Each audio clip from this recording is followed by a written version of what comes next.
هو كان يريد يرسم بس النحت قال له تعال هذا دربك.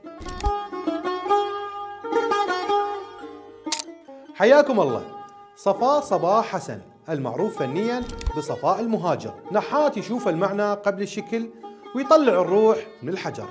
انولد صفاء سنة 1977 بحي المزرعة في مدينة خانقين، وأكمل فيها دراسته الابتدائية والمتوسطة، وبعدها التحق بكلية الفنون الجميلة ببغداد. دخل عالم النحت صدفة أكاديمية من اكتشف أساتذته موهبته الفطرية، وتحولت أول تجربة إلى شغف عميق خلى النحت يصير هويته الفنية الأساسية. أنجز أعمال نحتية بالساحات العامة والمتنزهات مثل النافورات والشلالات، ومن أبرز منجزاته نصب حماة السماء سنة 2019 في قيادة قوة الجوية العراقية. شارك بمعارض داخل العراق وخارجه، واشتغل على الفن البيئي باستخدام مخلفات الحديد في قاعة المعرض الداعم بكلية الفنون الجميلة سنة 2010.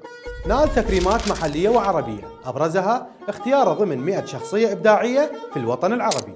يعمل حاليا مدرس فنون في ثانوية قنديل المختلطة، ويواصل مشروعه الإبداعي بالنحت مع حضور ثقافي وإعلامي مستمر وظهور أعماله على أغلفة مجلات الثقافية. وانتو إذا توقفون قدام نصب تحسون بإحساس لو مجرد حجر، كتبوا لي بالتعليقات.